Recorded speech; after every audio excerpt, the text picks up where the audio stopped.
Hi there, my name is Tori and I work for Norfolk Police in the Safer Schools and Youth Engagement teams. When your child starts high school, you may hear of a Safer Schools police officer on the school site. You might notice them at drop-off and pick-up time or in and around the school if you have to go in meetings.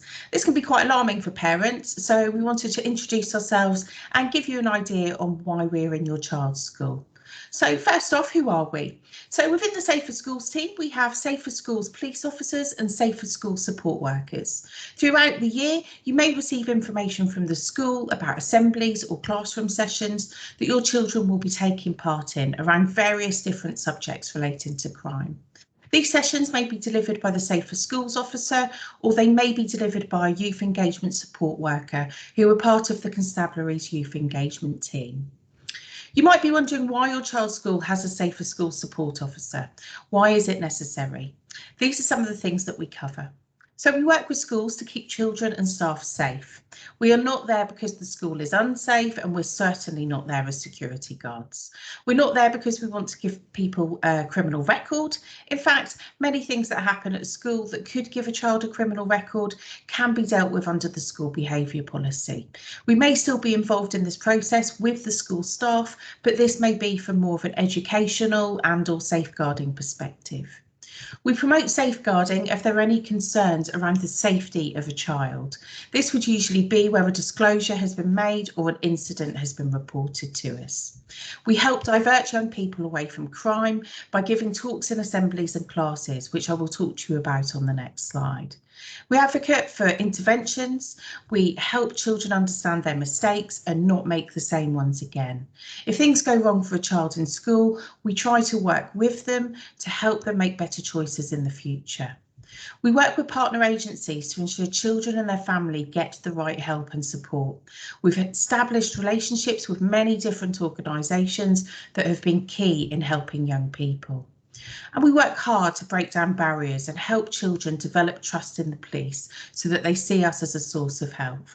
Believe it or not, under our uniforms, we are human, and from seeing us around and talking to us, we naturally become more approachable and trusted.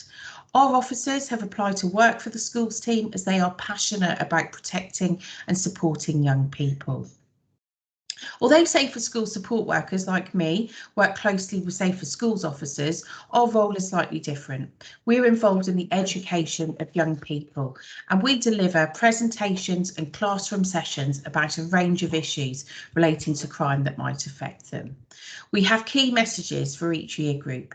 These sessions are not to teach them how to get involved, but are intended to raise awareness of these issues and are fundamentally about keeping young people safe. By knowing the signs, they can recognise earlier when they or people they know are getting involved in the following subjects.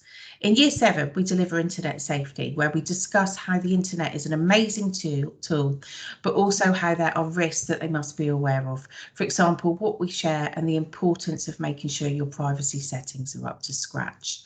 In Year 8, we deliver a session about county lines and knife crime. Most young people will have heard of county lines by this point, but we feel it's really important to explain it to young people in a way that they can understand. We highlight the risks and raise awareness of what to do if they think they are worried about anything that could be linked to county lines. Sadly, along with county lines comes the risk of knife crime. We talk about what constitutes a weapon and the consequences of this for both victims and perpetrators. In Year 9, we discuss grooming. We look at the grooming process, what signs to look for and what to do and where to go if young people are worried about this. And then finally, in Year 10, we talk about relationship abuse. We discuss the difference between healthy and unhealthy relationships, the different types of abuse, so both the physical and the psychological, how to recognise this is happening and where to go for help.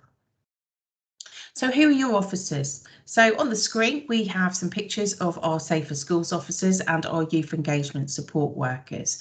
Please take a look and make a note of who the officer is who's attached to your child's school, as they will then be able to help you if you have any issues. I'm going to leave this just on the screen just for a moment to allow you to do that.